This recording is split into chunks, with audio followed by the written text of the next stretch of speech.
Хвилі заввишки у 4 поверхи, ураганний вітер у 140 кілометрів на годину, затоплення і знеструмлення цілих містечок. Шторм століття ударив по окупованому Криму цими вихідними. І першими силу стихії відчули жителі на узбережжях.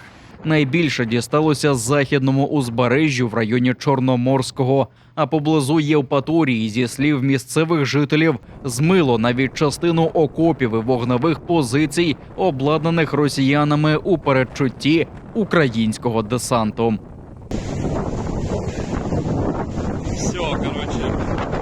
В самій лише Євпаторії підтоплено 200 будинків. Там, а також у Сакському районі, евакуйовано більше 350 людей. Деякі відчайдухи, зокрема на південному узбережжі, мали спробу підкорити бурхливі хвилі та скупатися. Але не для всіх це завершилося благополучно. Попередньо відомо, що 51-річний Олег з Морського, що під Судаком, пішов дивитися на хвилі. Це було останнім, що побачив чоловік. Його тіло прибило до берега зранку.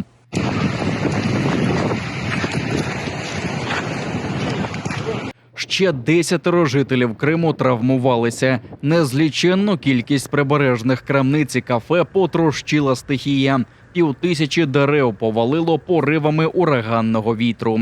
Більше 400 тисяч людей залишилися без електропостачання.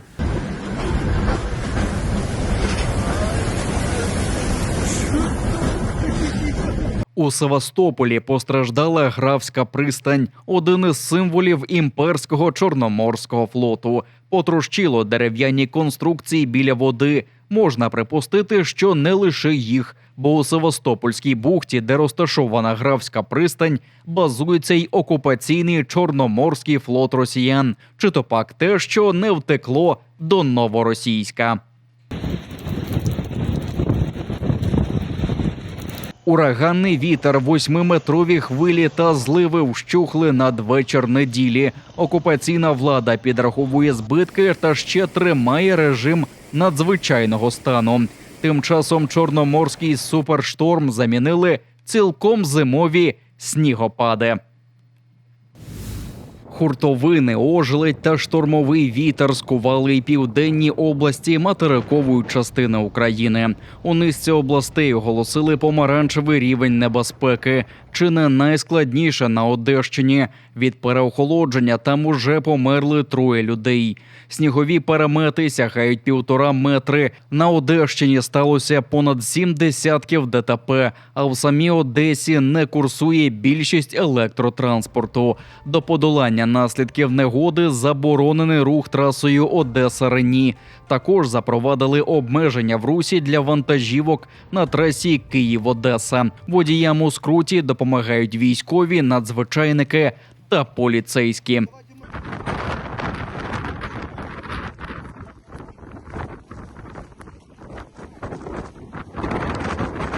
У 14 областях перекрито рух автошляхами. У 16 знеструмлено населені пункти. На ранок таких було близько 2000. На Одещині, Миколаївщині, Кіровоградщині, Черкащині та Київщині, зі слів президента, розгорнули оперативні штаби. У столиці сила вітру досягла 22 метрів на секунду. Від цього навпіл розірвало найбільший прапор України.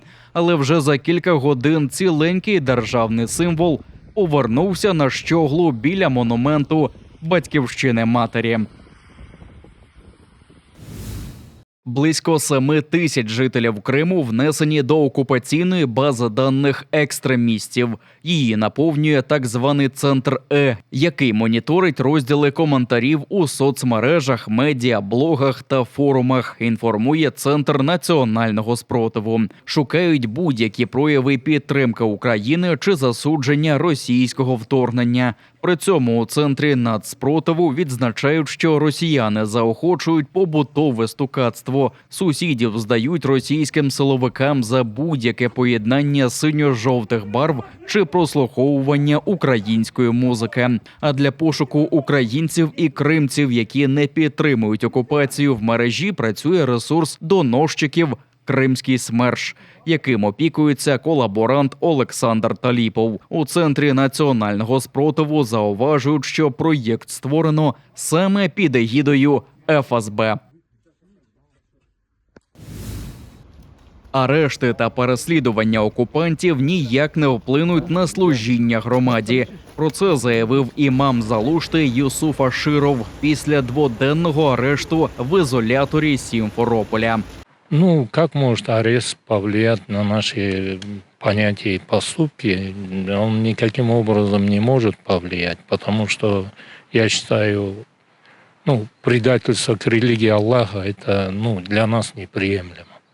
Спершу окупаційні силовики шили імамові незалежної мусульманської громади звинувачення у так званій незаконній місіонерській діяльності, ба більше пропонували виступити на підтримку маріонеткового муфтіяту. Після відмови звинуватили у дрібному хуліганстві.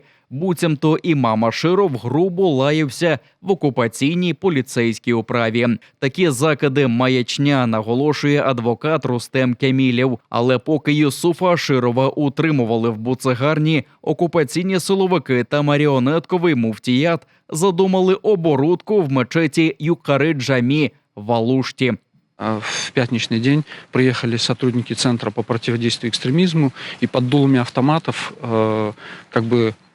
угрожая тем, что если кто-то из людей встанет и начнет проводить хутбу или еще что-то, они его просто заберут оттуда и так далее. Поэтому там проводил не из местной религиозной общины проводили хутбу, а провел хутбу имам, которого отправил муфтий.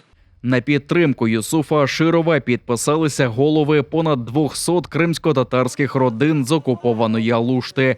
Вони ж зустрічали свого імама вдома. Кажуть, ще після повернення на батьківщину на початку 90-х років він разом з громадою вимагав виділення землі кримцям. Першим проводив релігійні обряди і досі до нього звертаються за порадою місцеві.